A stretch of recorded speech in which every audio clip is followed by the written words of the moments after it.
اللہ کے وسلم کے زمانے میں سارا لکھا گیا تھا لیکن ایک جگہ جمع نہیں تھا. حضرت ابوبکر رضی اللہ عنہ کے زمانے میں ایک جگہ وہ جمع ہوا پہلی مرتبہ. حضرت عثمان رضی اللہ عنہ کے زمانے میں پھر تیسری مرتبہ جو ہے وہ کام ہوا کہ جو مختلف قراءات تھیں جن کی اجازت تھی عرض اخیرہ کے مطابق ان سب کو سرکاری سطح پہ مصائف پبلش کر کے ان میں سمو دیا گیا. ہر دور کے علم محفوظ کرنے کا اپنا ایک ذریعہ ہوتا ہے. وہ جو دور تھا اس میں میموری حافظہ جو ہے وہ علم کو محفوظ کرنے کا ذریعہ تھا. بیسیکلی یہ ترتیب قرآن کا مسئلہ تھا. وہاں اس دور میں بڑا مسئلہ ترتیب کا تھا. انہیں یہ تھا کہ یہ اختلاف کیوں ہے قرآن میں. یہ اختلاف لوگوں کو شک میں ڈالے. جیسے حضرت ابی بن کعب نے کہا کہ مجھے شک پیدا ہو گیا.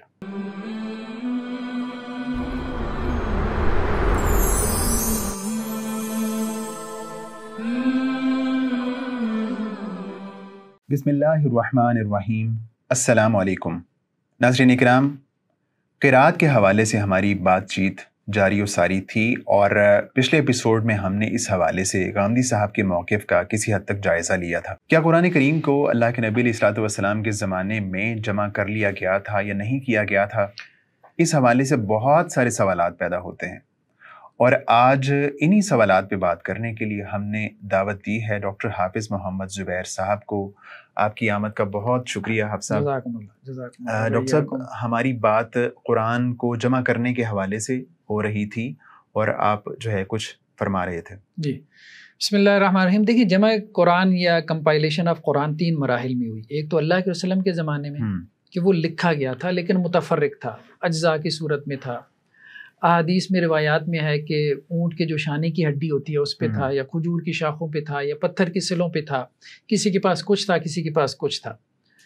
دوسری مرتبہ جمع ہوا حضرت ابوبکر رضی اللہ عنہ کے زمانے میں کہ جب اس کو ایک جگہ پہ جمع کر دیا گیا، متفرق کو جو بکھرا ہوا تھا. اللہ کے وسلم کے زمانے میں سارا لکھا گیا تھا لیکن ایک جگہ جمع نہیں تھا. صحیح. حضرت ابوبکر رضی اللہ عنہ کے زمانے میں ایک جگہ وہ جمع ہوا پہلی مرتبہ. حضرت عثمان رضی اللہ عنہ کے زمانے میں پھر تیسری مرتبہ جو ہے وہ کام ہوا کہ جو مختلف قراءات تھیں جن کی اجازت تھی عرض اخیرہ کے مطابق ان سب کو سرکاری سطح پہ جو ہے وہ مصائف پبلش کر کے ان میں سمو دیا گیا تھا. تو یہ بیسیکلی جو غامدی صاحب نے استدلال کیا ہے اس آیت سے، تو اس کا پھر کیا جواب ہے؟ دیکھیں بات یہ ہے کہ انہوں نے 2 استدلال کیے اس آیت سے. ایک تو یہ ہے کہ ان علینا جمعہ و قرآن، ہمارے ذمے ہے قرآن کو جمع کرنا. تو یہ گویا کہ اللہ کے وسلم کے زمانے میں ہوگا اور کتابی صورت میں ہوگا. یہ معنی تو آپ نے نکالا ہے. ٹھیک ہے. ان علینا جمع کا مطلب تو صرف اتنا ہے کہ ہمارے ذمہ جمع کرنا. اللہ کے رسول کے زمانے میں ہوگا اور کتابی صورت میں ہوگا، یہ کہاں سے نکلا؟ ایک بات تو یہ ہوگی. دوسرا انہوں نے یہ معنی نکالا ہے ثم ان علینا بیانہ سے کہ قرآن کی کوئی حکم کی جو وضاحت ہوگی نا وہ بھی وہاں پہ قرآن میں کر دی جائے گی، قرآن سے باہر نہیں ہوگی. وہی تحدید اور تخصیص والی بات جو ہوگی. صحیح. ٹھیک ہے. تو اگر قرآن کے کسی حکم سے متعلق شرح و وضاحت کی ضرورت ہوگی تو وہ بھی اس موقع پر کر دی جائے گی. ٹھیک. یہ دونوں باتیں اب ہم سمجھتے ہیں کہ صحابہ کو کیا سمجھ میں آئی. صحیح. صحابہ جو ہے نا، اب دیکھیں وہ تو اولین مخاطب تھے قرآن مجید کے. قرآن ان کی زبان میں نازل ہوا. جو غامدی صاحب کہتے ہیں نا عربی معلّہ کے جو ہے وہ سب سے پہلے بولنے والے کون ہیں عربی معلّہ کو؟ ظاہری بات ہے کہ وہ صحابہ کرام ہیں. تو اب آپ دیکھیں کہ یہ صحیح بخاری کی روایت ہے 4929. اس میں حضرت عبداللہ ابن عباس انہی آیات کی شرح و وضاحت کر رہے ہیں. صحیح. اور عبداللہ ابن عباس عام آدمی نہیں، اللہ کے وسلم نے انہیں اپنے سینے سے لگا کے کہا تھا کہ ان کو اللہ تعالیٰ تفسیر اور تعویل کا علم سکھا. ٹھیک ہے. ٹھیک ہے. اب عام آدمی، ایک تو صحابی ہونے کا ایج ہے، دوسرا یہ کہ اس لغت کو جانتے ہیں جس لغت میں قرآن نازل ہوا، یعنی عربی معلّہ کو، وہ ان کی مدر ٹنگ ہے، مادری زبان ہے.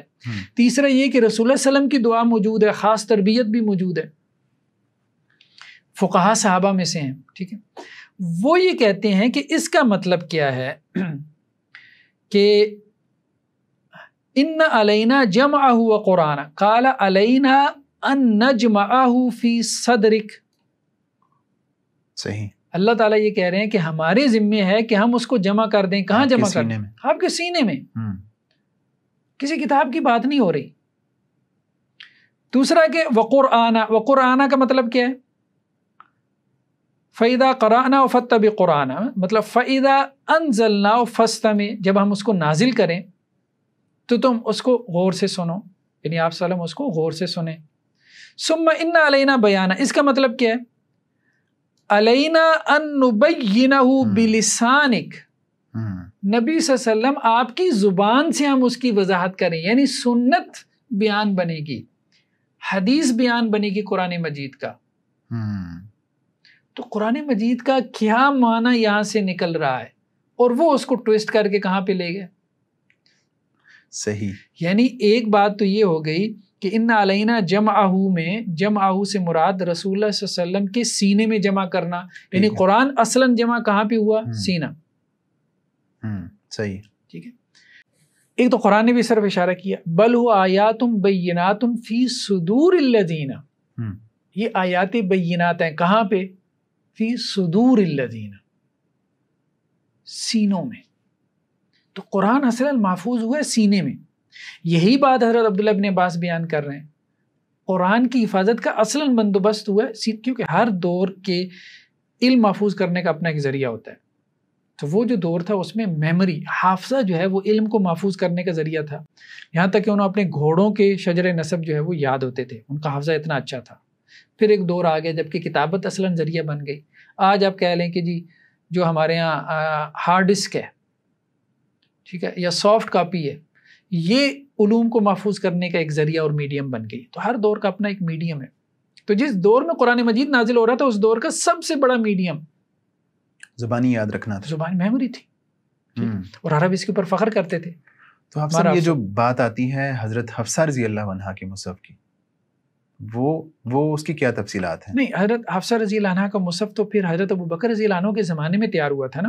ہاں، اس کی طرف ہم آتے ہیں. ایک بات تو یہ ہوگی کہ یہ جمع جو ہے نا یہ رسول اللہ صلی اللہ علیہ وسلم کے سینے میں جمع کرنا مراد ہے.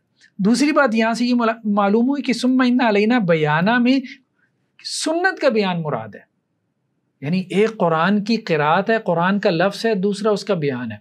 قرآن لفظ ہے اور ایک اس کا معنی ہے، اس کی وضاحت ہے. تو قرآن کی وضاحت سنت ہے، قرآن لفظ ہے، سنت اس کا معنی ہے. صحیح. ٹھیک ہے. تو یعنی سنت اس کی قرآن کی وہ تفسیر ہے جس کی اللہ نے ذمہ داری لی تھی کہ میں اس تفسیر کو نازل کروں گا یا میں وہ تفسیر کروں گا اپنی نبی صلی اللہ علیہ وسلم کی زبانی. دوسرا وہ جو بات آپ مصحف کی کر رہے ہیں نا وہ روایتوں میں آتا ہے حضرت ابو بکر، تو اللہ کے وسلم کے زمانے میں تو یہ ایسے ہی تھا کہ متفرق طور پہ یہ موجود تھا قرآن مجید. پھر حضرت ابو بکر رضی اللہ عنہ کا زمانہ آیا، اس میں ہم دیکھتے ہیں کہ جب بعض جنگوں کے اندر خاص طور پہ تو حفصہ یہاں پہ ایک سوال یہ پیدا ہوتا ہے کہ جس کام کو حضرت ابوبکر صدیق رضی اللہ عنہ نے بہت ضروری سمجھا، اس کو نبی کائنات علیہ الصلوۃ والسلام نے خود کیوں اہم نہیں سمجھا؟ یہ سوال پیدا ہوا. یہ روایت کے اندر جواب موجود ہے. یہ صحیح بخاری کی روایت ہے 4679. ٹھیک ہے. اس میں یہ ہے کہ جنگ یمامہ میں بہت سے وفات صحابہ جو ہے وہ شہید ہو گئے. تو حضرت عمر آئے حضرت ابو بکر کے پاس اور انہوں نے کہا حضرت ابو بکر سے کہ بہت سے وفات صحابہ جو ہے وہ شہید ہو گئے، اور اگر اسی طرح سے وفات صحابہ شہید ہوتے رہے تو قرآن ضائع ہو جائے گا، کیونکہ قرآن تو حافظوں میں اصلاً. ٹھیک ہے. تو میں یہ چاہتا ہوں کہ وَإِنِّي لَأَرَىٰ أَن تَجْمَعُ الْقُرْآنَ، کہ آپ قرآن کو کیا کریں؟ ایک جگہ جمع کریں. اللہ کے وسلم کے زمانے میں متفرق طور پہ جمع تھا، آپ ایک جگہ جمع کریں. تو حضرت ابو بکر نے کیا کہا؟ قُلْتُ لِعُمَرَ كَيْفَ أَفْعَلُ شَيْئًا لَمْ يَفْعَلُ رَسُولُ صلی اللہ علیہ وسلم، میں کیسے وہ کام کروں جو اللہ کے رسول نے نہیں کیا؟ ایک بات تو یہ ہے کہ اللہ کے رسول نے نہیں کیا تھا، یہ کتنی واضح دلیل ہے کہ اللہ کے رسول کے زمانے میں یہ نہیں ہوا تھا. صحیح نہیں ہوا تھا، یہ حضرت ابو بکر کے زمانے میں ہوا ہے. لیکن حضرت عمر نے کیا کہا؟ ہوا واللہ خیر فلم یزل عمر یراجعنی فی، حضرت عمر مجھے لگاتار اس پہ آمادہ کرتے رہے. حضرت ابو بکر کہتے ہیں حتی شرح اللہ لذالک صدری، یہاں تک کہ اللہ نے میرا سینہ کھول دیا اور میری رائے وہی ہوگی جو حضرت عمر کی ہوگی. پھر انہوں نے حضرت زید بن ثابت کو بلوایا کہ آپ نوجوان ہیں اور یہ کاتبین وحی میں سے تھے. ٹھیک ہے. کنت تکتب الوحی علی رسول صلی اللہ علیہ وسلم، آپ اللہ کے وسلم کے لیے وحی لکھتے تھے، تو ہمیں آپ پہ اعتبار ہے، تو آپ یہ کام کریں. ٹھیک ہے. تو اب وہ کہتے ہیں کہ جی اگر پہاڑ جو ہے وہ میرے اوپر لاد دیا جاتا تو وہ مجھے آسان لگتا جس کام کا انہوں نے مجھے حکم دیا.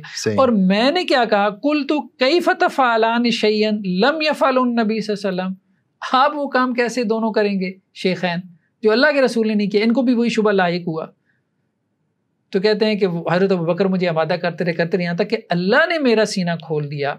تو وہ کہتے ہیں پھر میں کھڑا ہوا اور میں نے قرآن تلاش کیا اور میں اس کو جمع کر رہا تھا لوگوں کے سینوں سے بھی، اور جو مختلف جو ہے وہ شانے کی ہڈیاں ہوتی ہیں، ٹھیک ہے، کھالوں سے، ہڈی سے، کھجور کی شاخوں سے، ٹھیک ہے، میں اس کو جمع کر رہا تھا. تو یہ اس طرح سے جو ہے یعنی لکھا ہوا تھا اللہ کے وسلم کے زمانے میں، متفرق طور پہ مختلف لوگوں کے پاس موجود تھا. حضرت ابوبکر نے اس کو ایک جگہ پہ جمع کر دیا، اس لکھی ہوئی کو جو آپ صلی اللہ علیہ وسلم کے سامنے موجود تھا. صحیح. اور جو بھی آتا تھا جس سے بھی جمع کیا جاتا تھا اس سے باقاعدہ پوچھا جاتا تھا اللہ کے وسلم کے سامنے لکھا ہے. پھر اس پہ 2 گواہ بھی لیے جاتے تھے، کس نے اللہ کے رسول کے سامنے لکھا ہے. پھر اس کو تو یہ گویا سرکاری سطح پہ پہلی مرتبہ جو قرآن مجید جمع ہوا وہ حضرت ابوبکر کے زمانے میں ہوا. اللہ کے وسلم کے زمانے میں اس طرح سے ایک جگہ پہ جمع نہیں تھا، سینے میں ایک جگہ تھا. صحیح. سینکڑوں حفاظ صحابہ تھے، لکھا ہوا ایک جگہ پہ حضرت ابوبکر کے زمانے میں ہوا. پھر یہ جو نسخہ تھا نا، یہ نسخہ پھر اس کو صحف کہا گیا. یہ نسخوں کو جو ہے وہ صحف کہا گیا. صحف کا لفظ اہم ہے. یہ وکانت الصحف، یہ بھی مصحف نہیں تھا. اہم بات یہ ہے یہ بھی کیا تھے؟ صحف تھے. یعنی یہ بھی صحف تھے، یہ بھی صحف، ایک سے زیادہ مصحف تھے. نہیں مصحف نہیں، مصحف کی جمع مصاحف ہے. ٹھیک ہے. صحف کا مطلب یہ ہے کہ ایک ہے قرآن مجید، مصحف کا مطلب ہے ما بین الدفتین. یہ بھی ما بین الدفتین نہیں تھا. صحف کا مطلب یہ ہے جیسے 30 پارے ایک جگہ پہ جمع کر دیں. 30 پارے مصحف نہیں ہیں. اب جیسے ایک ایک پارا کر کے شائع ہوتے ہیں نا قرآن کے 30 پارے، جی لوگوں نے قرآن خوانی کرنی ہوتی ہے تو آپ گھروں میں جاتے ہیں 30 پارے رکھے ہوتے ہیں. تو جس کے پاس جو تھا وہ انہوں نے ایک جگہ پہ اس کو جمع کر دیا. تو یہ بیسیکلی صحف تھے. ما بین الدفتین ابھی بھی نہیں تھا. اچھا ابھی بھی نہیں تھا. حضرت ابوبکر میں کے زمانے میں بھی ما بین الدفتین نہیں تھا. اللہ کے وسلم کے زمانے میں یہ تھا کہ وہ بکھرا ہوا تھا. حضرت ابوبکر نے اس بکھری ہوئی کو ایک جگہ پہ جمع کر دیا لیکن اس کو ما بین الدفتین نہیں کیا. ہاں صرف جمع کیا، ایک جگہ جمع کیا. تو یہ وکانت الصحف، یہ صحف تھے التی جمع فی القرآن عند ابی بکر. پھر حضرت بکر جب وفات ہو گئے ثم عند عمر، پھر حضرت عمر کے پاس آ گئے. حتیٰ توفا اللہ، پھر حضرت عمر فوت ہو گئے. ثم عند حفصہ بنت عمر، پھر حضرت حفصہ کے پاس آ گئے رضی اللہ عنہ جو ازواج مطہرات میں سے بھی ہیں. پھر حضرت عثمان کے زمانے میں جب دوبارہ جو ہے وہ قرات کا معاملہ کھڑا ہوا ہے، آذربائیجان اور آرمینیا کی سرحدوں پہ جب قرآن پڑھنے میں اختلاف ہوا تو حضرت حذیفہ بن یمان نے حضرت عثمان کو کہا کہ قوم جو ہے وہ قرآن پڑھنے میں اختلاف کر رہی ہے، آپ ان کو ایک جگہ جمع کریں. تو انہوں نے پھر حفصہ سے یہ صحف منگوائے اور پھر ان کو مصحف کی صورت دی. ایک مصحف امام تیار ہوا، پھر اس مصحف کی کاپیز تیار ہوئیں، 7 تھیں یا 8 تھیں، جتنی بھی تھیں، مختلف علاقوں میں بھیجی گئیں. اور ہر مصحف کے ساتھ پھر ایک قاری تھا جو پڑھانے والا تھا. یعنی جو ہے حضرت عثمان رضی اللہ عنہ کے زمانے میں یہ بین الدفتین آیا ہے. بین الدفتین حضرت عثمان رضی اللہ عنہ کے زمانے میں آیا. پہلے ابوبکر صدیق رضی اللہ عنہ کے زمانے میں بھی بین الدفتین نہیں تھا. بین الدفتین نہیں تھا، ایک جگہ پہ تھا، ایک جگہ جمع تھا. تو اس کی کوئی وضاحت آئی ہے کہ وہ کیا چمڑے کے کوئی چیزیں تھیں؟ وہی ہاں روایت میں آیا نا کہ وہ 3 چیزیں تھیں نا، 3 چیزیں تھیں اس میں، کھال، ہڈی اور کھجور کی شاخیں. 3 چیزیں تھیں. اچھا. اور ان کو جو ملا اس کو جمع کر وہ یعنی کتابی صورت میں تب بھی نہیں، کتابی صورت میں نہیں تھا. کتابی صورت میں نہیں تھا. صحیح، کتابی صورت میں نہیں تھا. ٹھیک ہے. کیونکہ عرب میں ورق وغیرہ اتنا عام نہیں تھا، ورق وغیرہ نہیں تھا. دیکھیں نا وہ پتھر کی سلوں پہ لکھ رہے تھے. تو حافظ صاحب ایک سوال یہ ہے، ہڈی کے اوپر لکھ رہے تھے، کھال کے اوپر لکھ رہے تھے. صحیح. ایک سوال یہ ہے کہ وہ پھر کس رسم میں تھا؟ وہ کس رسم پہ تھا؟ دیکھیں وہ تو آیا ہے نا ایک روایت کے اندر کہ حضرت عثمان رضی اللہ عنہ نے کے زمانے میں 4 بندوں کی کمیٹی مقرر ہوئی. ٹھیک ہے. اس کے امیر حضرت زید بن ثابت ہی تھے، کیونکہ پہلی جمع میں بھی ان کا رول تھا حضرت ابوبکر رضی اللہ عنہ کے زمانے میں. تو حضرت عثمان نے بھی ان کو کمیٹی کا امیر بنایا، 4 بندوں کی کمیٹی بنا کے ان کو امیر بنا دیا حضرت زید بن ثابت کو. اچھا. کیونکہ یہ ہیڈ کاتب تھے، وسلم کے زمانے میں بھی کاتبین وہی 40 کے قریب تھے، ہیڈ کاتب یہی تھے. لیکن جو یہ دونوں جمع ہیں حضرت ابوبکر صدیق رضی اللہ عنہ کے زمانے کی اور حضرت عثمان رضی اللہ عنہ کے زمانے کی، ان دونوں میں ایک فرق تو یہ ہے کہ جو حضرت عثمان رضی اللہ عنہ کے زمانے میں جمع ہوا تھا قرآن، انہوں نے 7 مصاحف تیار کیے. انہوں نے ایک مصحف تیار کیا، پھر اس کے بعد آگے 7 تیار ہوئے. تو لیکن حضرت ابوبکر صدیق رضی اللہ عنہ کے زمانے میں ایسا نہیں تھا. حضرت ابوبکر صدیق رضی اللہ عنہ کے زمانے میں ایسا نہیں تھا. دیکھیں اصل میں حضرت ابوبکر صدیق رضی اللہ عنہ کے مصحف کی بنیاد کیا ہے؟ رسول اللہ کے زمانے میں لکھے ہوئے مصاحف جو ذاتی پرسنل تھے، صحابہ کرام کے پرسنل مصاحف تھے. ٹھیک ہے، وہ کھال کے اوپر لکھے ہوئے تھے، کھجور کی شاخوں پہ، پتھر کی سلوں پہ لکھے ہوئے تھے. پرسنل مصاحف کی بنیاد پہ حضرت ابوبکر کا نسخہ تیار ہوا. ان پرسنل مصاحف کی بنیاد پہ جو اللہ کے رسول کے زمانے میں اللہ کے رسول کے سامنے لکھے گئے تھے، پرسنل تھے، سرکاری کوئی نہیں تھا. پھر حضرت عثمان رضی اللہ عنہ کے زمانے میں جو مصحف تیار ہوا اس کی اصل بنا حضرت ابوبکر کا مصحف. جیسے حضرت ابوبکر کی مصحف کا اصل بنا ہے، وہ مصاحف جو رسول اللہ صلی اللہ علیہ وسلم کے زمانے میں لکھے گئے وہ مکمل نہیں تھے. ٹھیک ہے، صحیح، جزوی طور پہ لوگوں تو جس طرح حضرت عثمان رضی اللہ عنہ کے مصحف سے ایک ہی لفظ سے ایک سے زیادہ قرات نکلتی تھی، اس کا انداز اس طرح کا تھا، تو کیا جو حضرت ابوبکر صدیق رضی اللہ عنہ کے زمانے میں مصحف تھا کیا اس کا بھی انداز اسی طرح کا تھا؟ نہیں، وہ دیکھیں وہ صرف جمع کا کام ہوا ہے. وہ جمع کا کام یوں ہے کہ جس نے اللہ کے رسول صلی اللہ علیہ وسلم سے جو سنا نا اس نے وہ لکھ لیا. اچھا، وہ اس طرح لکھ لیا. ہاں، جس نے جو سنا وہ لکھ لیا، تو وہ صرف انہوں نے ایک جگہ اس کو جمع کر دیا.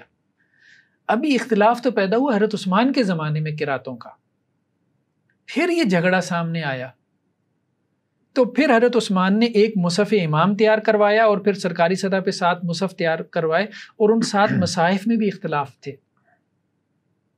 یعنی بہت ساری قرات ایسی تھیں جو اللہ کے رسول صلی اللہ علیہ وسلم سے سن رکھی تھی صحابہ نے، لیکن وہ ایک رسم میں جمع نہیں ہو رہی تھی. جیسے وَأَوْسَى اور وَوَسَّى کو کیسے جمع کریں گے؟ اچھا، نہیں جمع کر سکتے نا. ٹھیک ہے، وَوَسَّى وَأَوْسَى ایک رسم میں جمع نہیں ہو سکتی. جی، الفاظ کا فرق. ہاں، تو اس لیے ایک مصحف میں وَوَسَّى رکھا گیا اور ایک مصحف میں وَأَوْسَى رکھا گیا. اچھا. ٹھیک ہے. ہاں، جس علاقے میں صحابہ جو قرات پڑھ رہے تھے، مختلف صحابہ مختلف علاقوں میں چلے گئے تو انہوں نے اپنے فتاوی دیے. جس طرح فتاوی دیے اسی طرح اس علاقے کے لوگوں نے ان سے قرات لی. حضرت عبداللہ بن مسعود کوفہ میں چلے گئے، وہاں قیام پذیر رہے، ان کی فقہ بھی وہاں سے چلی آگے. ٹھیک ہے، فقی مکتب فکر آگے پیدا، پھر ان کی قرات بھی وہاں پہ چلی. تو وہاں مصحف کوفی کہلاتا ہے وہ. تو وہاں اس مصحف کوفی کوفہ کی قرات کے مطابق تیار کیا گیا کہ کوفہ کے لوگ جو قرات پڑھ رہے تھے، جو صحابی وہاں گئے وہاں سے رائج ہو گئی نا، اب ایک عام ہو گئی نا، اب ان کو آپ کوئی اور قرات دیں گے تو وہ اس سے تھوڑا اجنبیت محسوس کریں گے. تو ان کے مطابق ایک مصحف تیار ہوا. جو بصرہ میں قرات عام ہو چکی تھی حضرت عثمان کے دور تک، اس کے مطابق ایک مصحف تیار ہوا. حضرت عثمان کا دور صحابہ کا دور ہے نا. اور جو مدینہ میں عام ہو چکی تھی اس کے لیے مدینہ کا مصحف تیار ہوا. جو مکہ میں عام تھی قرات اس کے مطابق مکی مصحف تیار ہوا. جو بصرہ میں عام تھی اس کے مطابق بصری مصحف تیار ہوا. تو مختلف مصاحف تھے، وہ مصاحف کے اوپر کتابیں موجود ہیں اور وہ سارا کچھ ہے. اور ان کے اندر جو قرات کے اختلافات ہیں وہ صدیوں سے چلے آ رہے ہیں. تو ان مصاحف میں جتنے بھی حروف ہیں وہ سارے جمع ہو گئے تھے نا. اس لیے قرات کے ثبوت کا بنیادی کرائیٹیریا ہم نے کہا نا، جو 3 کنڈیشنز ہیں ان میں ایک یہ ہے کہ مصاحف عثمانیہ میں سے کسی ایک مصحف کے مطابق ہو. صحیح. اس کے رسم کے مطابق ہو. صحیح. کسی ایک کے رسم کے مطابق. اور وہ 7 مصاحف تھے. وہ 7 تھے یا 8 تھے، وہ تعداد میں اختلاف ہے. صحیح. ٹھیک ہے، بعض نے 5 بھی کہے ہیں. لیکن یہ ہے کہ وہ مصاحف کے اوپر جو ہے ان کی جو قرات ہیں وہ آگے نقل ہوئی ہیں، وہ کتابوں میں ملتی ہیں، اس کے اوپر مستقل کتابیں ہیں. وہ رسم کی کتابیں علیحدہ سے پڑھتے ہیں. کلیت القرآن کے جو بچے ہیں وہ رسم کی کتابیں علیحدہ سے پڑھتے ہیں، رسم مصحف کی. بلکہ جو قرات کے مطابق جو بھی مصاحف پبلش ہوتے ہیں، ابھی جیسے ہم نے روایت قالون، تو وہ پھر بتاتے ہیں کہ جی یہ ابو حمردانی کی طریق سے ہے یا سلیمان بن نجاح کے طریق سے، یہ رسم کے امام ہیں، انہوں نے رسم پہ کتابیں لکھی ہیں. ٹھیک ہے. تو آپ سب یہ بتائیے گا کہ یہ آتا ہے کہ عرض اخیرہ میں نبی کریم صلی اللہ علیہ وسلم کو جبریل علیہ السلام نے آ کے جو ہے وہ قرآن سنا اللہ کے نبی علیہ السلام سے. تو عرض اخیرہ میں جو قرات کے حوالے سے تفصیلات ہیں وہ کیا ہیں؟ دیکھیں غامدی صاحب نے ایک روایت بیان کی ہے صحیح بخاری کی، اور یہ روایت تو ٹھیک ہے، صحیح بخاری میں ہے کہ اللہ کے رسول صلی اللہ علیہ وسلم جو ہے وہ ہر سال جو ہے وہ دورہ کرتے تھے قرآن مجید کا جبریل علیہ السلام کے ساتھ، اور جس سال آپ کی رحلت ہوئی اس سال آپ نے 2 مرتبہ قرآن کا دور فرمایا۔ یہ جو آخری سال جو آپ وسلم نے حضرت جبریل علیہ السلام کے ساتھ قرآن کا دور کیا، اس کو عرض اخیرہ کہتے ہیں۔ صحیح، عرض کا مطلب پیش کرنا، یعنی آخری مرتبہ آپ نے حضرت جبریل پہ قرآن پیش کیا اور جبریل نے آپ پہ پیش کیا، آپ نے جبریل کو سنایا اور جبریل علیہ السلام نے آپ صلی اللہ علیہ وسلم کو سنایا۔ غامدی صاحب یہ کہتے ہیں کہ یہ فائنل قرات تھی، عرض اخیرہ والی فائنل قرات تھی، ٹھیک ہے۔ اور اس کے بعد صحابہ یہی قرات پڑھتے تھے، ہم بھی یہی بات کہتے ہیں، کوئی اختلاف نہیں ہے۔ لیکن بات یہ ہے کہ یہ قرات تھی کیا، یہ قرات کون سی تھی؟ تو یہ قرات بیسیکلی یہ جو آج سب عارف پڑھے جاتے ہیں ان سب کو شامل تھی، سب کو شامل تھی۔ اچھا، وہ جو مطلب نکال رہے ہیں وہ مطلب نکل ہی نہیں رہا۔ اچھا، وہ مطلب کہاں سے نکال رہے ہیں وہ بھی ہم دیکھ لیتے ہیں۔ وہ مطلب نکال رہے ہیں کہ ابو عبد الرحمن السلمی یہ تابعی ہیں، ٹھیک ہے، ان کا ایک قول ہے، یہ عبد الرحمن ابو السلمی یہ کہتے ہیں کہ جی حضرت ابو بکر، عمر، عثمان اور حضرت زید بن ثابت تمام مہاجرین انصار کی قرات ایک ہی قرات تھی، اور وہ کیا تھی؟ وہ قرات عامہ تھی، ٹھیک ہے۔ اب یہ قرات عامہ کیا ہے؟ اچھا، یہ حوالہ کیا ہے؟ البرہان زرکشی۔ یہ ابھی ہم اس کو اگر نکال کے دیکھیں البرہان سے، پہلی بات یہ ہے کہ غامدی صاحب نے پورا حوالہ نقل نہیں کیا، پورا حوالہ نہیں نقل کیا۔ اچھا، جسے آپ کہہ سکتے ہیں آرام سے ڈنڈی ماری ہے۔ اچھا، سیاق و سباق کانٹیکٹ سے کاٹ دیا بات کو، اور وہ بات کو اس سے کچھ بن گئی۔ حالانکہ امام زرکشی تو شاید خود قرات سارے قرات کے قائل ہیں بھائی، سارے قرات کے قائل ہیں، ہاں جی، امام سیوطی ہوں، امام زرکشی۔ اب دیکھیں یہ وہ قول ہے، یہ اسکرین پہ جو ہم دکھا رہے ہیں، قال ابو عبد الرحمن السلمی کانت قرات ابی بکر و عمر و عثمان و زید بن ثابت والمہاجرین والانصار واحدہ کانوا یقرؤون القراء العامہ، وہ قرات عامہ پڑھتے تھے، اور یہ وہی قرات تھی جس کو اللہ کے وسلم نے پڑھا جبریل پہ 2 مرتبہ اس سال کی جس میں آپ صلی اللہ علیہ وسلم کی وفات ہوئی، اور حضرت زید بن ثابت جو ہے وہ عرض اخیرہ میں حاضر تھے، اور وہ اسی قرات کے مطابق لوگوں کو پڑھاتے تھے یہاں تک کہ ان کی وفات ہوئی، ٹھیک ہے۔ اس لیے حضرت ابو بکر صدیق نے جمع قرآن میں حضرت زید بن ثابت پہ اعتماد کیا، اور حضرت عثمان نے بھی جو ہے وہ مصحف لکھتے ہوئے انہی کو سرپرست بنایا تھا۔ بات تو یہ ٹھیک ہے، لیکن یہاں بات ہو کیا رہی ہے؟ یہ پچھلے پیرے میں ہے، بالکل متصلاً پچھلے پیرے میں یہ بات ہے۔ اچھا، کیا بات ہے؟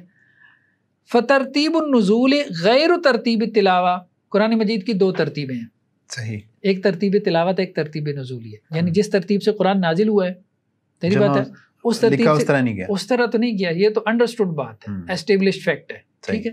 قرآن مجید نازل کسی اور ترتیب سے ہوا، لکھا ہوا مدون کسی اور ترتیب سے ہے، ٹھیک ہے، ٹھیک ہے۔ وکان هذا الاتفاق من الصحابة سببا لبقاء القرآن في الأمة ورحمة من الله على عباده وتسهيلا وتحقيقا لوعده بحفظه كما قال تعالى وزال بذلك الاختلاف واتفقت الكلمة قال ابو عبد الرحمن السلمی۔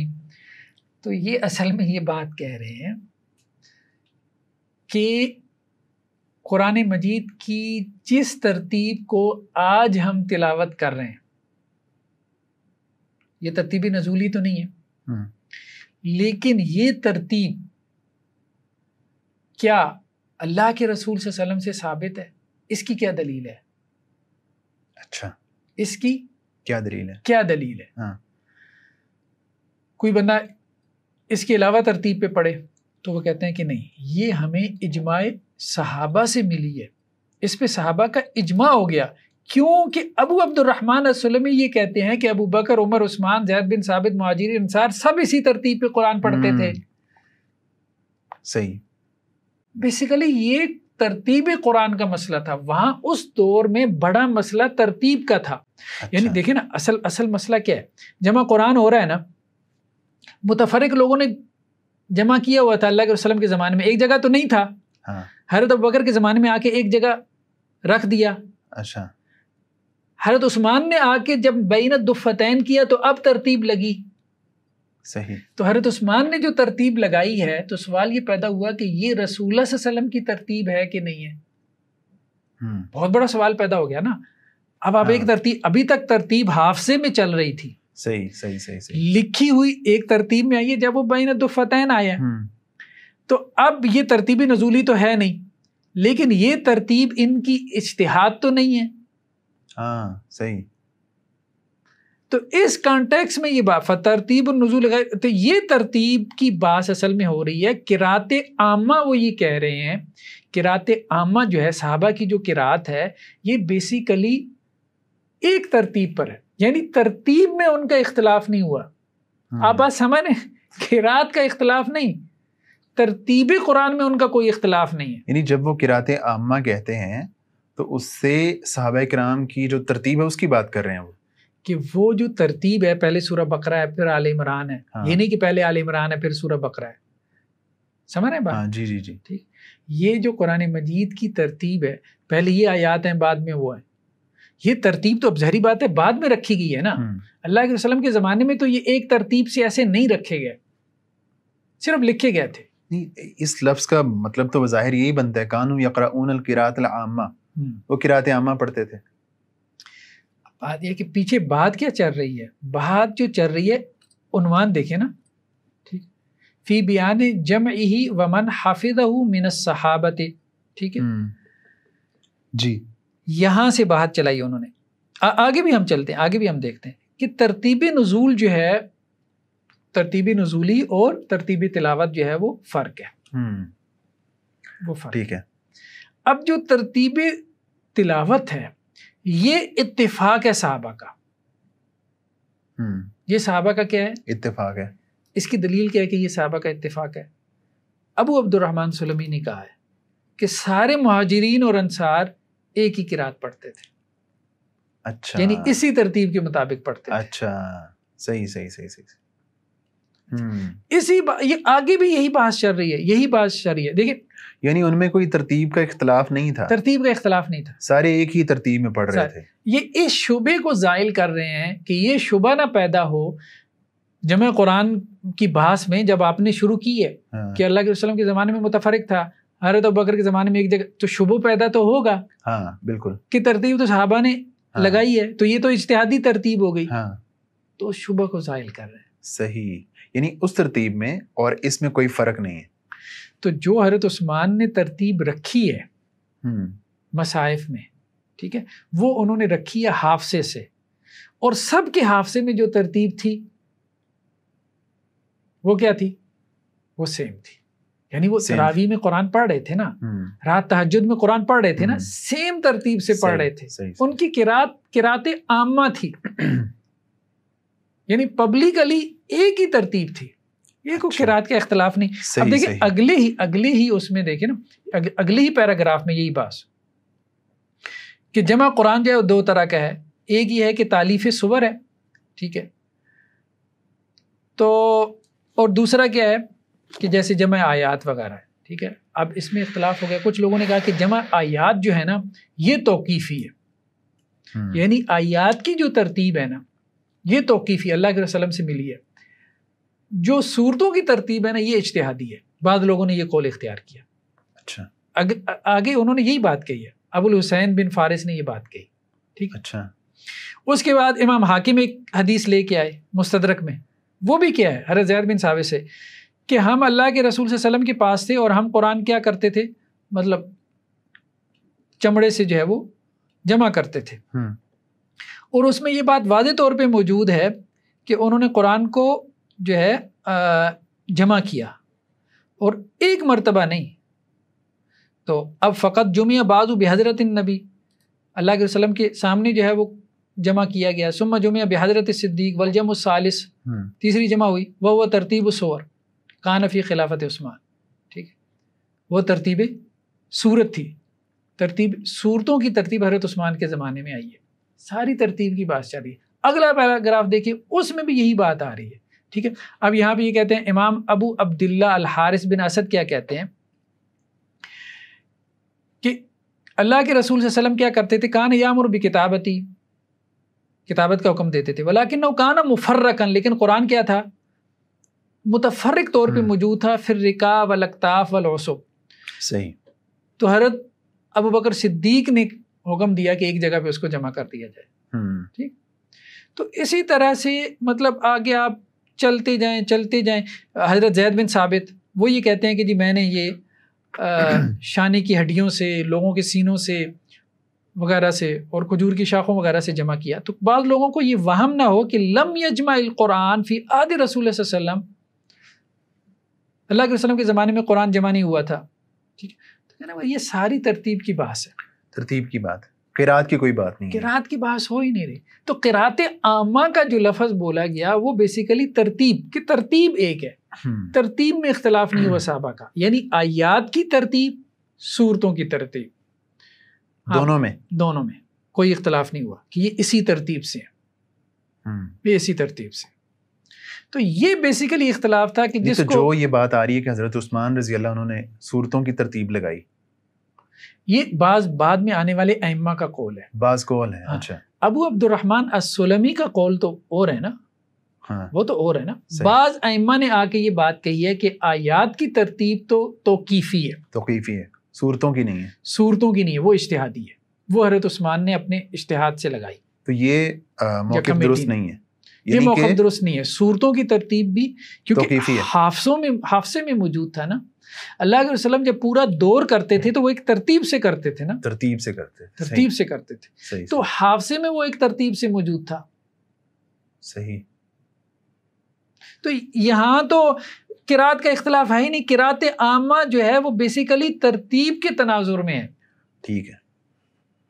قرات کی وہاں سرے سے کوئی بحث ہے ہی نہیں. اچھا آگے چل کے کیا کہتے ہیں غامدی صاحب کہ جی صحابہ کرام کے زمانے سے لے کے آج تک مسلمانوں کا قولی تواتر صرف اسی قرات کو حاصل ہے. عجیب بات ہے. اب یہ اس کی کیا دلیل ہے بھائی, سوائے آپ کے عقیدے کے؟ آپ کا ایک عقیدہ ہے بٹ ٹھیک ہے, اس عقیدے کی کوئی دلیل نہیں ہے, آپ اپنا عقیدہ بیان کریں جو بھی ہے. تو ویسے حافظ صاحب یہ جو کیا کہتے ہیں قرات حفظ, یہ روایت حفظ ہے, اس کو پڑھنے والے تو شاید غالباً کروڑوں میں لوگ ہوں گے نا, لیکن جو دوسری قرات ہیں سب کو ملا کے بھی چند کروڑ لوگ ہوں گے. کروڑوں میں ہیں. الجزائر کی آبادی نکالیں آپ گوگل پہ جا کے, صرف ایک ملک کی نکال لیں, لگ بھگ 4 کروڑ آبادی ہے.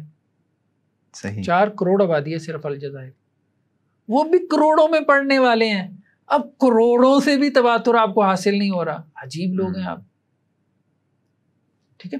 پھر تاریخی طور پہ عاصم صاحب کے ساتھ ہمارا جو مکالمہ ہوا تھا اور ان کے پاس اس کا کوئی جواب نہیں تھا, آتے ہی نہیں تھے اس طرف کہ 10ویں صدی عیسوی سے پہلے آپ روایت حفظ ذرا دکھائیں. تاریخ کا حصہ ہے نا, کتابیں ہر دور میں لکھی جاتی رہی ہیں نا, تفسیریں لکھی گئی ہیں, دکھائیں تو صحیح کہاں رائج ہے. لوگوں نے ہر دور میں لوگوں نے تاریخیں بیان کی ہیں نا کہ ہمارے جو ہے وہ شہر میں یہ قرات رائج ہے, تو دکھائیں آپ اتنے دھڑلے سے اتنے وثوق سے کہتے ہیں جی ہر زمانے میں آج تک مسلمانوں. عجیب. اچھا ابن عطیہ نے یہ بات لکھی ہے, تو پھر اندلسی نے, تو پھر خود صحابہ کرام اور اللہ کے نبی علیہ الصلوۃ والسلام وہ کس قرات میں پڑھ رہے تھے؟ دیکھیں اصل بات یہ ہے, صحابہ کرام میں ہم یہی بات تو کریں, صحابہ میں قرات سارے صحابہ ایک قرات پہ نہیں پڑھ رہے تھے, الگ پڑھ رہے تھے. ہاں کچھ کوئی قرات پڑھ رہے تھے, کچھ کوئی. اس لیے تو حضرت عثمان کے پاس یہ معاملہ آیا.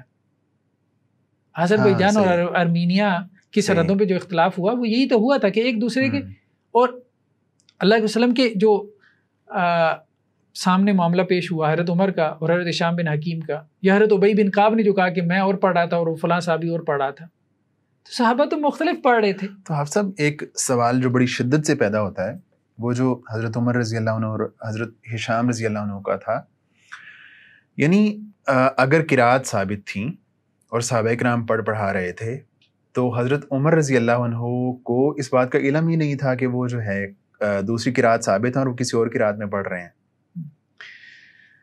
یہ دیکھیں کہ یہ معاملہ ہمیں احادیث میں بھی ملتا ہے. احادیث میں بھی ہمیں یہ بات ملتی ہے. کئی دفعہ ایسے ہوا کہ ایک صحابی کو ایک حدیث کا علم نہیں ہوا، بلکہ حضرت عمر کے واقعات مل جاتے ہیں. حضرت جو ہے وہ ایک صحابی آئے، حضرت عمر رضی اللہ عنہ کا دروازہ کھٹکھٹایا، مطلب اجازت مانگی، سلام کہا، اور 3 مرتبہ جب جواب نہیں ملا تو چلے گئے. حضرت عمر نے جب پوچھا تو بتایا گیا کہ جی وہ فلاں آئے تھے، چلے گئے. تو حضرت عمر نے کہا بلا کے لاؤ. وہ آئے تو کیوں چلے گئے؟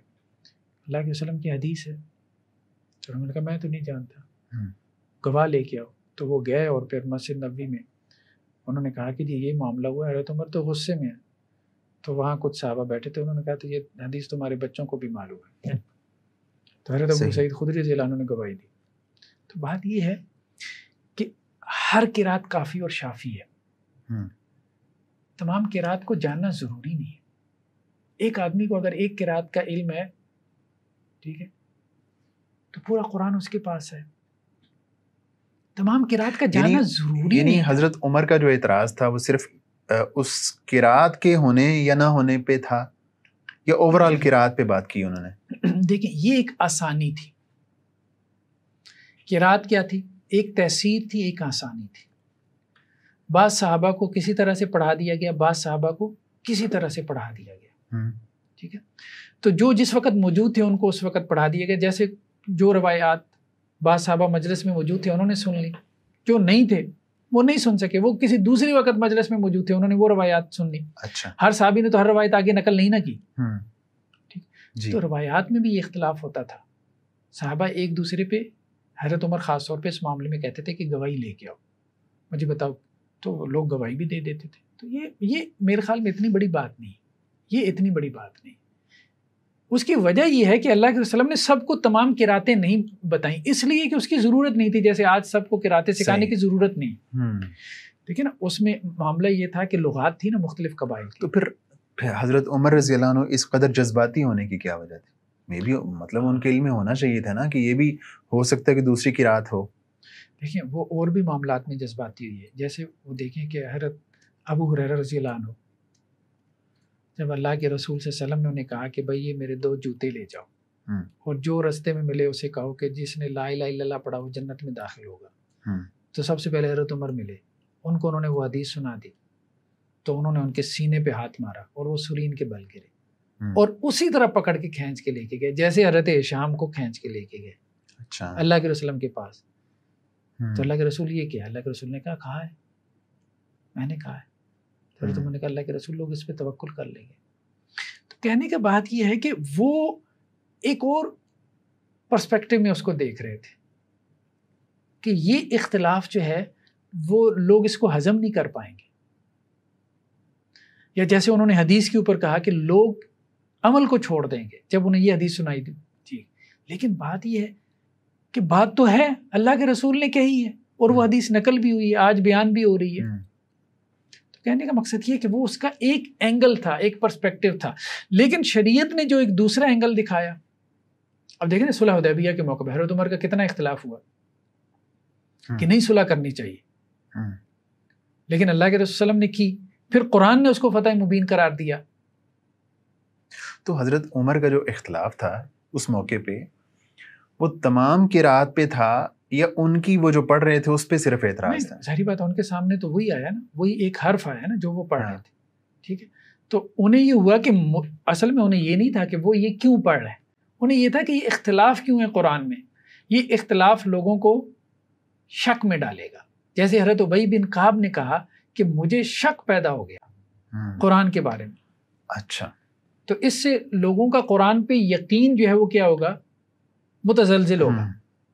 لیکن اللہ کے رسول نے اس کو جاری کیا اور کہا کہ نہیں، اس سے زیادہ اہم چیز کیا ہے؟ تحسیر اور آسانی قرآن پڑھنے پڑھانے میں. اور دوسرا یہ بھی کہ اللہ تعالیٰ خود یہ چاہتے ہیں کہ کچھ شک کا عنصر باقی رہے. کیوں؟ کیونکہ امتحان ہو. خود خدا کے وجود میں مطلب اللہ تعالیٰ نے کہا نا کہ ہاں خدا کے وجود کے لیے ہم چاہتے تو ایسی دلیل نازل کر دیتے کہ ان کی گردنیں جھکی کی جھکی رہ جاتی. صحیح. تو وہ ٹیسٹ اور امتحان کے لیے رکھا گیا، اور ٹیسٹ اور امتحان ہر جگہ موجود ہے. تو یہ جو کہہ رہے ہیں نا کہ جی صحابہ کرام کے زمانے سے لے کے آج تک مسلمانوں کو اولی تو صرف اسی قرات کو حاصل ہے، یہ ایک فضول سی اسٹیٹمنٹ ہے جس کی کوئی بنیاد ہی نہیں ہے. ان کا ایک عقیدہ ہے جس کے پاس ان کی کوئی دلیل نہیں ہے. نہ انہوں نے کوئی تاریخ کا حوالہ دیا، نہ انہوں نے تاریخ کو کھنگالا، نہ انہوں نے قدیم مصائف کو دیکھا، مینوسکرپٹس کو دیکھا، نہ انہوں نے قدیم تفاسیر کو دیکھا، نہ انہوں نے ہر صدی سے کوئی حوالے لے کے آئے. اور ایک قول جو لے کے آئے ابو عبد الرحمن السلمی کا البرہان سے، اس کی بھی حالت ہم نے آپ کو بتا دی کہ وہ بیسیکلی کس پرسپیکٹو میں تھا. تو وہ ایک لولی لنگڑی سی جو دلیل ہے وہ بھی پتہ نہیں کس طرح سے تراش خراش کر کے اس کو بنایا گیا، لیکن جب آپ اس کا کانٹیکسٹ دیکھتے ہیں تو وہ بھی دڑم سے گر جاتی ہے کیونکہ اس کی بیساخیاں بھی نہیں ہیں، بہت کمزور ہے. بالکل مختلف بات ہے وہاں. دوسری بات اب آپ دیکھیں آگے کیا کہہ رہے ہیں. ہمارے علماء اسے قرات حفظ کہتے ہیں. بھائی علماء تو کہتے ہی نہیں ہیں قرات حفظ، روایت حفظ کہتے ہیں. روایت حفظ. اچھا مزے کی بات یہ ہے کہ یہ جو قرات کا لفظ نا، جن کا جو پچھلا ایڈیشن تھا نا، میں نے اپنی کتاب میں اس کا تذکرہ کیا ہے. ان کا جو پچھلا ایڈیشن تھا نا اس میں یہ قرت لکھا ہوا تھا، حمزہ نہیں تھا. 34 ٹائمز انہوں نے قرت لکھا. اچھا میں نے توجہ دلائی بھائی یہ لفظ قرت نہیں ہے، یہ لفظ قرات ہے. قرات ہے. نئے ایڈیشن میں اب یہ قرات تو ہو گیا، لیکن پھر غلطی کیا کی، قرات حفظ لکھ دیا. آپ کے اس پہ غالباً آرٹیکل شائع ہوا تھا رشد میں. ہاں رشد میں آرٹیکل شائع ہوا. تو قرت سے قرات تو لفظ ٹھیک کر لیا، لیکن قرات حفظ لکھنا شروع کر دیا. قرات حفظ نہیں، قرات امام کی ہوتی ہے، قرات عاصم ہے. ٹیکنیکلی اس کو روایت حفظ کہتے ہیں. کسی قاری کے سامنے کہیں گے نا اس کو ابکائی آ جائے گی، وہ ومٹ کر دے گا کہ میں کس بندے کے ساتھ میں بیٹھ گیا. صحیح. ٹھیک ہے.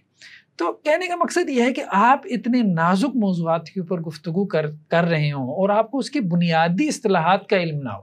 یعنی آپ یہ بھی کہہ رہے ہیں ہمارے علماء، چلے آپ نے کہا ہوتا، آپ کہہ رہے ہیں ہمارے بھائی علماء تو اس کو قرات حفظ، آپ ان کو کہیں گے، وہ کہیں گے یار آپ کیا کہہ رہے ہیں، کیا کہہ رہے ہیں. قرات حفظ تو نہیں ہوتی، روایت حفظ. صحیح. پھر روایت کے نیچے طریق ہوتا ہے، طریق کے نیچے وجہ ہوتی ہے. ان کے ایک پورا سسٹم ہے. اس سسٹم کو آپ نے پڑھا نہ ہو، اسٹڈی نہ کیا ہو تو آپ کو بات سمجھ میں کیسے آئے گی. تو بیسیکلی یہ قرات عامہ جو ہے نا، یہ قرات عامہ بیسیکلی وہ ترتیب تھی جس ترتیب کے اوپر جو ہے وہ قرآن نازل ہوا. حفص صاحب نے بات کی قرات اور روایت میں فرق کی. تو جو قرآن ہے وہ 7 احرف پہ نازل ہوا ہے، لیکن جب ہم اس کی تفصیلات میں جاتے ہیں اور ہماری جو ماضی کی تراث ہے وہاں دیکھتے ہیں تو 7 احرف کے حوالے سے ہمیں بہت زیادہ اختلافات دیکھنے کو ملتے ہیں. تو اس وجہ سے بھی ہمارے جو کچھ لوگ ہیں ان کے اذہان میں کچھ شکوک پیدا ہوتے ہیں. 7 احرف کی روایت پہ نا غامدی صاحب نے یہ گفتگو کی ہے اصول و مبادی میں، یہ پیج نمبر 30 پہ. کہتے ہیں جی اس روایت کے بارے میں جو ہے نا یہ چند ایک حقائق اگر پیش نظر ہیں، ان حقائق کی حقیقت بھی ہم نے اپنی کتاب میں کھول دی ہے فکر غامدی میں، کہ یہ ایک بالکل ہی بے معنی روایت ہے، یعنی اس کا کوئی معنی نہیں ہے. اچھا کیا کہتے ہیں جی؟ آپ سب اگر آپ وہ روایت بتا دیں کہ وہ روایت ہے کیا اصل میں؟ مطلب انزل القرآن علی 7 احرف، قرآن جو ہے وہ 7 حروف پہ نازل ہوا. ٹھیک. وہ کہتے ہیں کہ جی یہ جو 7 احرف ہے نا، اس کا مفہوم ایک ایسا معمہ ہے جسے کوئی شخص اس امت کی پوری تاریخ میں کبھی حل کرنے میں کامیاب. اسٹیٹمنٹ دیکھیں کیسے، کوئی شخص اس امت کی پوری کبھی حل کرنے میں، عجیب اسٹیٹمنٹ، مطلب ایسی کیٹیگریکل اسٹیٹمنٹ، سویپنگ اسٹیٹمنٹ دیتے ہیں اور وہ بالکل بے بنیاد ہوتی ہے، بے بنیاد ہوتی ہے. امام سیوطی نے اس کی تعیین میں متعدد اقوال. اچھا پہلے جو ہے نا وہ متعدد کا لفظ نہیں تھا، یہ جب ہم نے تنقید کی تو یہ متعدد بن گیا. پہلے 35-40 تھا، پھر ہم نے تنقید کر کے جب دکھایا کہ 35-40 نہیں ہے، کم ہے. وہ ایک ہی بات کو مختلف انداز سے بیان کر رہے ہیں. اب دیکھیں نا وہ کیسے 35-40 بنتے تھے جو انہوں نے بنائی ہوئی ہیں. ٹھیک ہے، وہ یہ تھا کہ جی امام سیوطی نے کہا جی 35 اقوال ہیں. ٹھیک ہے، تو اب اس میں کیا ہے، کچھ نے کہا کہ جی اس سے مراد جو ہے نا 7 قسم کے احکامات ہیں. وہ 7 قسم کے احکامات کیا ہیں؟ زجر ہے، امر ہے، حلال ہے، حرام ہے، محکم ہے، متشابہ امثال ہے. حلال ہے، حرام ہے، امر ہے، نہیں ہے، زجر ہے، مستقبل کی خبریں، وعد وعید ہے، حلال ہے، حرام. 7 قسم کے احکامات ہیں. وہ 7 قسم کے احکامات میں کیا ہے، اختلاف ہو رہا ہے. ٹھیک ہے، حلال ہے، حرام ہے، افتتاح اخبار ہے، فضائل ہے، عقوبات ہیں. یہ دیکھ یہ 35 اس طرح سے بنائے. قرآن مجید میں 7 قسم کے احکامات ہیں. 7 قسم کے احکامات کیا ہیں؟ ایک نے کہہ دیا حلال حرام ہے، ایک نے کہہ دیا فضائل ہیں، قصص ہیں، ٹھیک ہے، ایک نے کچھ بنیادی طور پہ تو قول ایک ہی ہے کہ 7 قسم کے احکامات مراد ہیں. آگے اس کی تفصیل میں اختلاف ہو. تو یہ اصل میں دیکھیں یہ سارے جو اقوال ہیں، ان اقوال کو اگر آپ غور سے دیکھیں تو بیسیکلی یہ 2 اقوال ہیں. بیسیکلی یہ 2 اقوال ہیں جو ہم نے خلاصہ نکالا اپنی کتاب میں، ابھی جو ہم اسکرین پہ دکھا رہے ہیں. ایک قول امام راضی کا ہے، ٹھیک ہے، سبع حروف کے بارے میں. یعنی امت میں 2 قول ہی معروف ہیں، باقی اقوال ایسے ہیں جنہیں کوئی جانتا ہی نہیں ہے. یہ خود امام سیوطی نے لکھا ہے. اچھا، امام سیوطی کا یہ والا انہوں نے نہیں نقل کیا امام مزنی سے، کہ امام مزنی یہ کہتے ہیں کہ ان اقوال کے کوئی قائل کا علم، جس قول کا کوئی قائل ہی نہیں پتا، خواہ اس کو کیوں شمار کے دار میں لے کے آتے ہیں. بیسیکلی 2 اقوال ہیں جو معروف اقوال ہیں ائمہ کے اس حدیث کی انٹرپریٹیشن میں. 2 اقوال تو کسی آیت کی تفسیر میں بھی ہو جاتے ہیں. اب یہ کہنا جی اس کا معنی ایسا معمہ ہے، امت کی تاریخ میں کسی سے حل ہی نہیں ہو سکا، مطلب عجیب. مطلب پہلا قول امام راضی کا ہے، ٹھیک ہے، وہ یہ کہتے ہیں کہ سبع حروف سے مراد 7 وجوہ ہیں. 7 وجوہ یعنی 7 قسم کی، 7 ٹائپس کے اختلاف. کون کون سے؟ جیسے اسماء کا اختلاف ہے، یعنی اسماء سے مراد تذکیر و تانیث، جمع افراد، جمع و افراد، فرد مطلب سنگولر پلورل کا اختلاف. تصریف افعال کا اختلاف یعنی ماضی مضارع امر، ٹھیک ہے. وجوہ اعراب کا اختلاف، ٹھیک ہے، اعراب مختلف ہو جاتے ہیں، ٹھیک ہے. نقص و زیادت کا اختلاف، ٹھیک ہے، کوئی حرف جو ہے وہ کم و بیشی ہو جاتی ہے اس میں. تقدیم و تاخیر کا اختلاف، اختلاف ابدال، اختلاف لغات یعنی لہجات کا اختلاف، والضحى والضحى، ٹھیک ہے. یہ قول امام مالک، قاضی ابو بکر باقلانی، ابن قتیبہ، ابن الجزری وغیرہ سے منقول ہے، ٹھیک ہے. دوسرا قول ابن جریر طبری کا ہے کہ 7 حروف سے مراد 7 لغات ہیں، ٹھیک ہے. یہ قول ابو عبید قاسم بن سلام کا ہے، سفیان بن عیینہ کا ہے، ابن وہب کا ہے، امام طحاوی کا ہے، ابو حاتم سجستانی کا ہے، امام بہقی کا ہے، ابن جوزی کا ہے، ابن اسیر جزری کا ہے، ابن عبد البر کا ہے، عبد الحق محدث دہلوی کا ہے، ٹھیک ہے. ابن عبد البر نے کہا یہ جمہور کا قول ہے. دونوں قرات کو مانتے ہیں، دونوں مانتے ہیں، لیکن وہ یہ کہہ رہے ہیں 7 حروف سے کیا مراد ہے. امام ابن جریر طبری نے کہا کہ 7 حروف سے مراد 7 لغات ہے. 7 سے مراد 7 ہی ہے. اچھا، 7 کے بارے میں اتفاق ہے دونوں کا، اس سے مراد 7 ہے. حروف سے کیا مراد ہے؟ ابن جریر طبری نے کہا اس سے مراد لغات ہے، 7 لغات. عرب کے اندر 7 لغتیں معروف تھیں. جیسے ہم نے کہا آج کل انگلش کے کچھ ایکسنٹ معروف ہیں، ٹھیک ہے، ایک برٹش ہے، ایک آسٹریلین ہے، ایک امریکن ہے، ایک انڈین ہے، ٹھیک. اسی طرح اس وقت عرب کے 7 بڑے قبائل جن کی لغات اور ان کی ایکسنٹس معروف تھے، ان کو سہولت دینے کے لیے قرآن مجید ان کے ایکسنٹ میں پڑھنے کے ان کو الاؤ کیا گیا، اجازت دی گئی. دوسرا کیا ہے؟ دوسرا یہ ہے کہ 7 سے مراد 7 ہی ہے، یعنی 7 میں کسی کا بھی اختلاف نہیں ہوا، صرف حروف میں ہوا. اور حروف میں 2 رائے ہیں، ایک یہ کہ 7 لغات، حروف سے مراد لغات ہیں، اور دوسرا کہ حروف سے مراد وجوہ ہیں، 7 ٹائپس ہیں، قسمیں ہیں.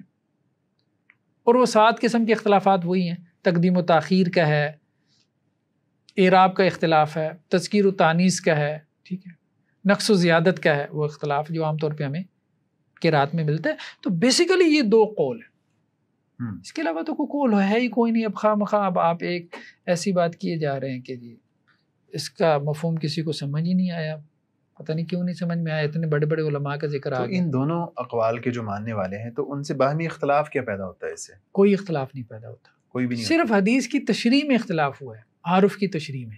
باقی قرات کو وہ سب مان رہے ہیں، سب مان رہے ہیں. صحیح، یعنی نتیجے کو سب مان رہے ہیں.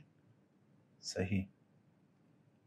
اگر لیکن وہ یہ کہہ رہے ہیں کہ یہ اختلاف پیدا کیسے ہوا، یعنی قرات کا اختلاف، اس کا اوریجن کیا ہے.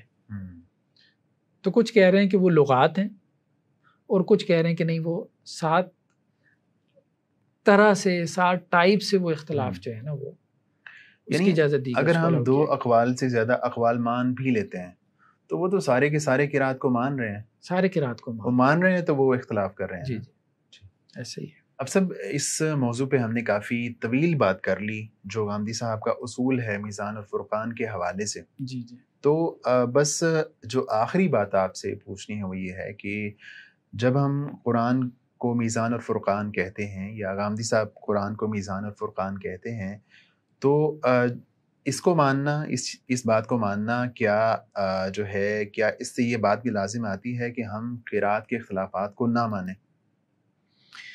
دیکھیں، یہ خواہ قامتی صاحب کے ذہن میں نا ایک بات بیٹھ گئی کہ قرآن کو میزان اور فرقان ماننے کا مطلب یہ ہے کہ ہم قرات کا انکار کریں۔ جو وہ میزان اور فرقان کا معنی بیان کر رہے ہیں نا، اگر اس صحیح معنی میں اس معنی کو مان لینا جو وہ معنی بیان کر رہے ہیں میزان اور فرقان کا، تو وہ قرآن کا بھی انکار کرنا پڑے ان کو۔ اس کا لازمی نتیجہ ہے کہ آپ قرآن کا انکار کریں۔ کون سا قرآن؟ جسے وہ قرات عامہ کہہ رہے ہیں، کیونکہ وہ سارے اختلافات اس قرآن میں بھی موجود ہیں۔ یعنی روایت حفص میں، روایت حفص میں، صرف روایت حفص، صرف روایت حفص میں۔ اچھا، مثال کے طور پہ یہ اب آپ کو اسکرین پہ میں دکھاتا ہوں، یہ اب آپ دیکھیے گا، اس پہ غور کیجیے گا، یہ بہت مزے کی شاندار بات ہے۔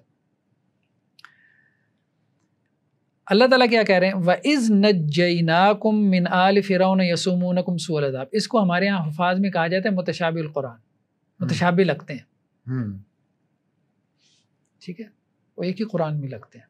وَإِذْ نَجَّيْنَاكُمْ مِنْ آلِ فِرْعَوْنَ يَسُومُونَكُمْ سُوءَ الْعَذَابِ وَإِذْ أَنْجَيْنَاكُمْ مِنْ آلِ فِرْعَوْنَ يَسُومُونَكُمْ سُوءَ الْعَذَابِ۔ ایک جگہ نجیناکم ہے باب تفعیل سے، دوسری جگہ انجیناکم ہے۔ صحیح۔ قرآن کی فساد پہ کیا اختلاف پڑا؟ وہ کہتے ہیں کہ قرآن بلیغ نہیں رہ جاتا، قرآن ایک ہی قرات پہ نازل ہوا ہے، اس قرات میں تو وہ بلیغ ہوتا ہے۔ اب یہاں پہ بلیغ نجیناکم ہے یا انجیناکم ہے؟ بالکل صحیح۔ کیا بلیغ ہے؟ آپ کیا کہیں گے؟ دونوں ہی بلیغ ہیں۔ جب دونوں بلیغ ہیں تو جب یہ دونوں قرات میں آ جائیں گے، ایک میں وہ اوسا آ گیا، ایک میں وہ وسا آ گیا، تو دونوں بلیغ کیوں نہیں رہ گئے؟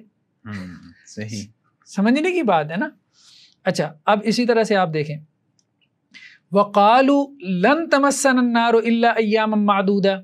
یہودیوں نے کہا تھا نا کہ ہمیں جو ہے وہ جہنم کی آگ نہیں چھوئے گی مگر چند دن، ایام معدودہ۔ اور دوسری جگہ کیا ہے؟ قَالُوا لَن تَمَسَّنَا النَّارُ إِلَّا أَيَّامًا مَّعْدُودَاتٍ۔ پہلی بات تو یہ ہے کہ انہوں نے کہا کیا تھا؟ ایام معدودہ کہا تھا، ایام معدودات کہا تھا۔ صحیح۔ آپ تو یہاں میزان فرقان کہاں گیا؟ یہ آیات ذرا اتارے نا میزان اور فرقان کی کسوٹی کے اوپر۔ ظاہر ہے انہوں نے ان دونوں میں سے ایک بات کی ہے، ایک بات کہی ہے نا۔ تو آپ جو میزان اور فرقان کا معنی بیان کرتے پھر رہے ہیں، اس کے مطابق تو ان آیات کا انکار کرنا بنتا ہے۔ تو میزان اور فرقان کا وہ معنی جو ہے جو آپ بیان کرتے ہیں، ہاں، کوئی ایک لیں گے، کوئی ایک صحیح ہے، دوسرا غلط ہے، جو قرات عامہ ہے۔ اب ان میں سے کیا نہیں، انہوں نے تو ایک ہی بات کہی ہوگی نا، لاجیکلی آپ بات کریں تو ایک ہی بات۔ اللہ کہہ رہے ہیں وقالو، انہوں نے کہا، تو ان کا قول ہے نا۔ صحیح۔ تو میزان اور فرقان کا ایک ایسا ٹیکنیکل میننگ بیان کرنا، اس کے اوپر تو آپ کی یہ قرات عامہ بھی نہیں۔ اچھا، اسی طرح حضرت ابراہیم علیہ السلام کی دعا اللہ نے نقل کی، رب اجعل ھذا بلدا آمنا، سورہ البقرہ میں ھذا بلدن، اور سورہ ابراہیم میں کہا رب اجعل ھذا البلد۔ اب ھذا البلد ہے یا ھذا بلدن ہے؟ اچھا، فصیح اور بلیغ کون سا ہے اسلوب؟ حضرت ابراہیم نے دعا میں کیا کہا تھا؟ ھذا بلدن کہا تھا یا ھذا البلد کہا تھا؟ اچھا، میزان اور فرقان کے اعتبار سے کیا چیز درست ہے؟ اگر دونوں درست ہیں تو بھائی قرات بھی دونوں درست ہیں۔ یہی تو اختلافات ہیں قرات میں، جس کی بنیاد پہ آپ نے قرات کا انکار کیا کہ یہ میزان اور فرقان کے خلاف ہے۔ تو یہ تو روایت حفص بھی میزان اور فرقان کے خلاف ہے۔ آگے دیکھیں، قالوا بل نتبع ما الفینا علیہ آبانا، اور قالوا بل نتبع ما وجدنا علیہ آبانا۔ کون سا اسلوب بلیغ ہے؟ ٹھیک ہے، آگے چلتے چلے جائیں۔ انما حرم علیکم المیتۃ والدم ولحم الخنزیر وما اہل بہ لغیر اللہ، اور وما اہل لغیر اللہ بھی تقدیم و تاخیر کا اختلاف ابھی ہم نے پڑھا ہے، قراتوں میں یہی ہوتا ہے نا جی۔ قرآن نے خود اس کو ایک جگہ پہ تقدیم و تاخیر کر دیا کہ دونوں اسلوب بلیغ ہیں۔ قرآن خود کہہ رہا ہے کہ تقدیم و تاخیر کے ساتھ اگر آ رہا ہے تو دونوں اسلوب بلیغ ہیں، کیونکہ قرآن میں آ گئے۔ صحیح۔ ٹھیک، تو اب اس کے بعد لا یقدرون علی شیء مما کسبوا، لا یقدرون مما کسبوا علی شیء، تقدیم و تاخیر آ گئی. اب میزان و فرقان کیا ہے؟ وما جعلہ اللہ الا بشرا لکم ولتطمئن قلوبکم بھی، ولتطمئن بہ قلوبکم، قلوبکم بھی اور بہ قلوبکم. اسی طرح سے الذین اتخذوا دینہم لعبا ولہبا، الذین اتخذوا دینہم لہوا ولعبا، یعنی ایک ہی بات اللہ تعالیٰ پیچھے سے کرتے چلے آ رہے ہیں. ان ربک سریع العقاب، ان ربک لسریع العقاب، صرف لام کا فرق ہے دونوں آیات میں. صحیح. قال انک من المنذرین، اللہ نے کہا انک من المنذرین، اللہ نے کہا نا شیطان کو کہ تجھے مہلت دی گئی ہے، مہلت دیے گیا ہے، یہ لوگوں میں سے ہے. قال فانک من المنذرین، فا آ گیا تو وہاں پہ بھی اضافہ ہوتا ہے، قرات میں بھی فا کا سما کا اضافہ ہو جاتا ہے. فکذبوا فانجیناہ، فکذبوا فنجیناہ، ٹھیک ہے. ولوطا اذ قال لقومہ اتاتون الفاحشہ، اور ولوطا اذ قال لقومہ انکم لتاتون الفاحشہ. آپ قرآن میں چلتے جائیں، بل انتم قوم مسرفون کہیں پہ کہا، کہیں بل انتم قوم تجہلون کہا، پیچھے آیت سیم ہے انکم لتاتون الرجال شہوۃ من دون النساء. ٹھیک ہے، اللہ نے یہ بات، حضرت لوط علیہ السلام نے یہ بات کہی. صحیح. بل انتم قوم مسرفون، اور کہیں پہ بل انتم قوم تجہلون. اسی طرح آپ چلتے چلے جائیں. قالوا ارجی واخا وارسل فی المدائن، بھیج وبعث فی المدائن. ٹھیک ہے. قالوا ان لنا لاجرا، اور کہا پھر آگے کیا، ان لنا لاجرا، حمزہ استفہام کا اضافہ ہو گیا. لأقطعن ایدیکم وارجلکم من خلاف ثم لأصلبنکم، یا ثم لأصلبنکم ہے، پھر کیا ہے فلأقطعن، یا لأقطعن یا فلأقطعن ہے، ایدیکم وارجلکم من خلاف ولأصلبنکم. تیسری جگہ ایک اور مختلف انداز سے آ رہی ہے. یعنی آپ یہ چلتے چلے جائیں، یہ ساری آیات یہ متشابہ القرآن. تلک آیات الکتاب و قرآن مبین، تلک آیات القرآن و کتاب مبین، کذالک نسلک فی قلوب المجرمین، کذالک سلکنا فی قلوب المجرمین. اللہ نے کہا وَإِنَّ عَلَيْكَ اللَّعْنَةَ إِلَىٰ وَإِنَّ عَلَيْكَ لَعْنَتِي، لانا کہا یا لعنتی کا. چلتے چلے متشابہ القرآن، قرآن بھرا پڑا ہے. قرات میں تو اختلافات کم ہیں، صرف ود ان روایت حفظ اگر آپ دیکھیں گے نا زیادہ نکلیں گے. وہ سارے تو آپ مان کے بیٹھے ہیں. صحیح. پھر پیچھے کیا رہ گیا ہے؟ اور اس سے جو ہے وہ قرآن کے میزان اور فرقان ہونے کو کوئی فرق نہیں پڑتا. کوئی فرق نہیں پڑ رہا نا. ظاہری بات ہے کہ آپ نے ایڈریس ہی نہیں کرنا، اصل سوال تو آپ نے ایڈریس ہی نہیں کرنا. یعنی آپ کے الفاظ میں وہ اس کے باوجود بھی ابھی میزان اور فرقان ہے. میزان اور فرقان ہے. کیسے؟ یہی تو سمجھائیں نا ہمیں، کیسے بتلائیں نا ہمیں کیسے میزان اور فرقان. یہی تو اختلافات کے رات میں ہے. یہ سارے روایت حفظ میں موجود ہیں. ان اختلافات کے ساتھ اگر آپ کا یہ قرآن مجید میزان و فرقان ہے تو ان اختلافات کے ساتھ کیوں نہیں ہو سکتا؟ وہ تو اس سے تعداد میں کم ہیں. کہنے کی بات یہ ہے کہ اصل میں بات یہ ہے کہ دفاع قرآن کا کام ان لوگوں نے کیا ہی نہیں. صحیح بات یہ نہیں کیا. حفظ صاحب thank you so much for being with us. جزاکم اللہ. ناظرین کرام، آج کے پروگرام میں ہم نے قرآن کے جو جمع ہونے کی تفصیلات ہیں اس پہ بات کی، اور جو غامدی صاحب کا جو اصول ہے قرآن کے میزان اور فرقان ہونے کا، یہ چوتھا اصول ہے، اور اس پہ ہم نے کافی ڈیٹیل سے بات کی، جس میں جو ہے وہ بات آئی قرآن کے قطعی الدلالہ ہونے کی، اس پہ بات آئی قرآن کے عموم و خصوص کی، اور اس میں جو آخری بات تھی وہ تھی قرآن کی ایک سے زیادہ قرات کے حوالے سے. قرآن کی قرات کے حوالے سے جو غامدی صاحب کا موقف ہے وہ اس کا جائزہ حافظ صاحب نے لیا. اس کی جو ہے وہ کیا نوعیت ہے اور اس کی کیا حیثیت ہے، اس کا فیصلہ ہم آپ پہ چھوڑتے ہیں. آپ خود انصاف کی میزان میں اس موقف کو رکھیے اور خود فیصلہ کیجیے. آپ کے ساتھ اگلے پروگرام میں ملاقات ہوگی. ابھی تک کے لیے دیجیے اجازت. اللہ حافظ ناصر.